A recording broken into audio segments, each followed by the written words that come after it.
last year during the regional bank crisis in March, Bitcoin shot up 40% as the KRE, the regional bank index, was imploding.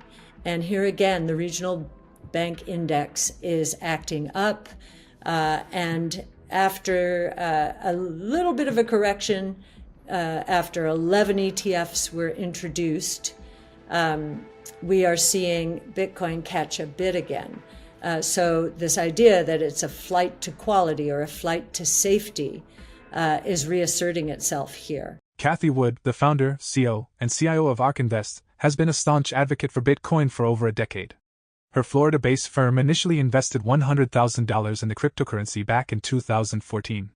In light of escalating economic and geopolitical uncertainties worldwide, Cathie's enthusiasm for Bitcoin has only grown, particularly in comparison to gold, the traditional safe haven asset. She argues that Bitcoin is reshaping the age-old narrative that typically sees investors flocking to gold during times of crisis. Cathie points to the U.S. banking sector crisis of last year as a prime example. During this tumultuous period between March and April 2023, Bitcoin surged from $20,000 to over $30,000 per coin, marking a 50% increase, while gold saw a modest 11% rise. She highlights the significant downturn in the K Regional Bank Index as one of the initial indicators of the impending crisis, emphasizing its correlation with the current situation as the Bank Term Funding Program approaches its conclusion. Presenting ARK Invest's big ideas for 2024, Cathie suggests that the impending crisis could have an even greater impact on Bitcoin than in 2023. This is due to the increased accessibility of the leading cryptocurrency through spot Bitcoin ETFs. Beyond her short-term bullish outlook, Cathie expresses profound optimism for Bitcoin's long-term prospects. She views Bitcoin as a vital component of the public blockchain, one of 5 disruptive innovation platforms she predicts will grow from an estimated $19 trillion in equity market capitalization today to over $200 trillion by 2030. Before we continue with the rest of the video, do check out daily 5-minute crypto newsletter with all the latest crypto and Bitcoin news. It's a fantastic analysis of on-chain crypto data and breakdowns, and the best part is it's absolutely free. They'll cover expert predictions, breakdowns of on-chain crypto data, and any breaking news you need to know, all in a nutshell. Click the first link in the description and enter your email to join over 50,000 others in becoming a better crypto investor right now. Please take a moment to like this video, subscribe to the channel, and don't forget to drop your comment and observations in the comment section below. Thanks and enjoy the video.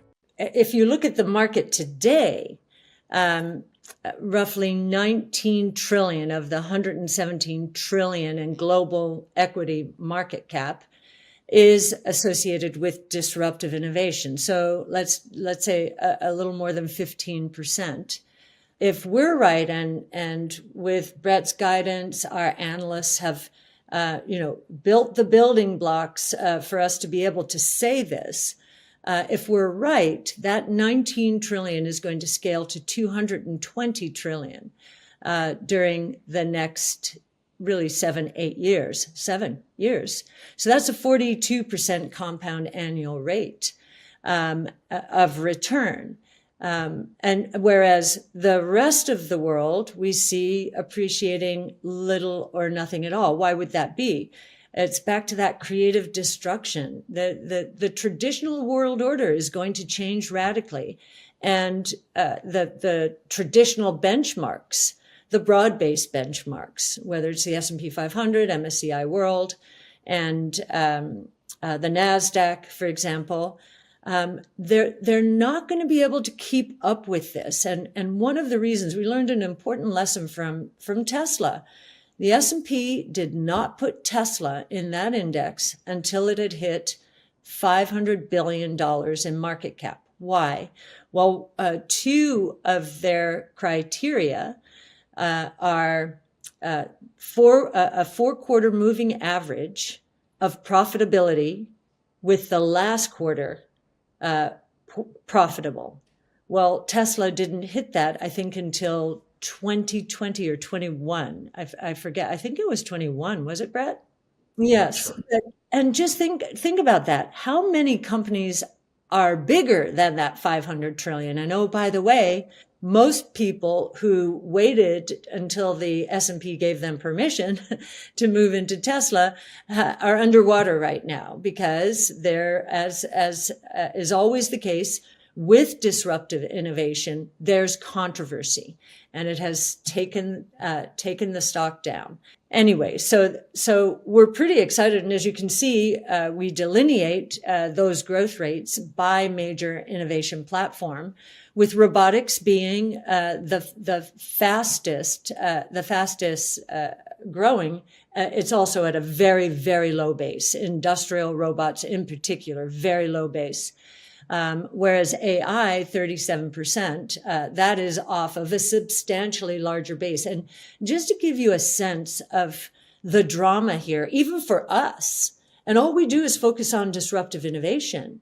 I believe this was 2020, our expectation for the market cap of artificial intelligence out there in 5 years from now was, I think, $40 billion. Now it's up to $400 billion.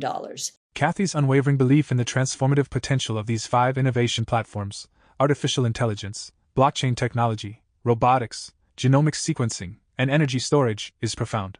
She envisions their convergence and rapid expansion as catalysts that will permanently alter the course of the global economy, akin to the monumental impacts of the telephone, electricity, and internal combustion engine in the early 1900s, albeit on a grander scale.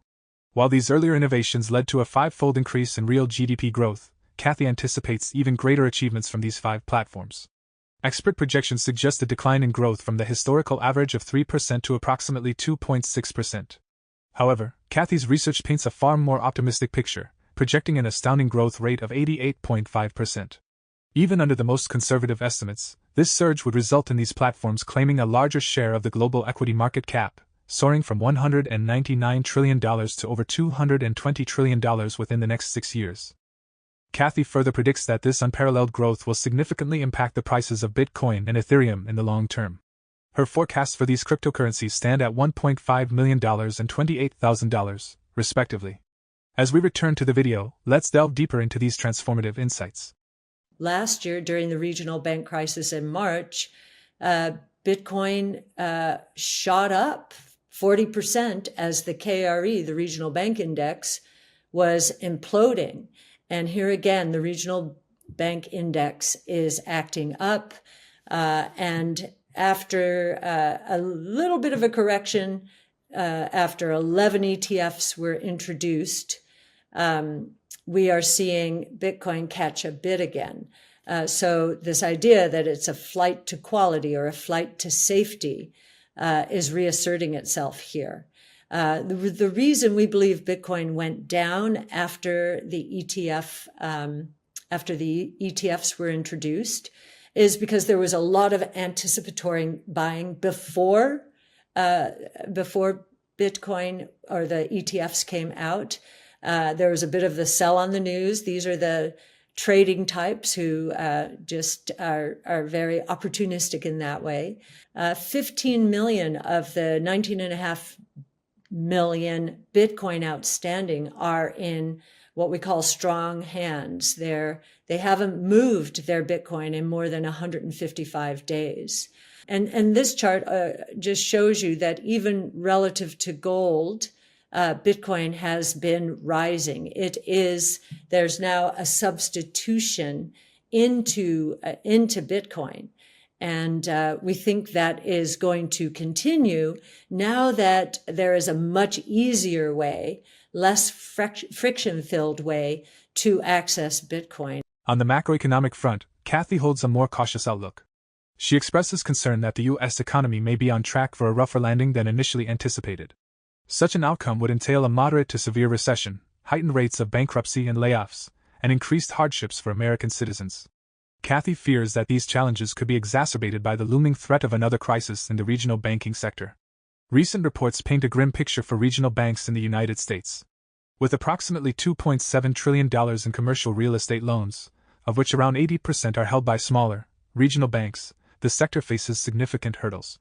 Much of this debt is set to mature in an environment characterized by high interest rates and low property valuations, making loan collection increasingly challenging.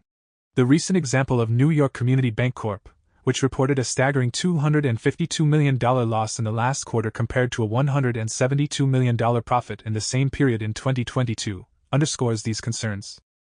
The bank also reported $552 million in loan losses, a substantial uptick from the $62 million reported in the previous quarter. Cathie warns that these circumstances could easily escalate into another banking crisis in the coming weeks, with immediate repercussions for Bitcoin prices. What are your thoughts on Cathie Wood's analysis regarding Bitcoin, the US economy, and disruptive innovation? Feel free to share your comments and insights in the comments section below. For more Daily Dose Crypto news, check out these 2 awesome videos on your screen. Click now and we will see you on the next video.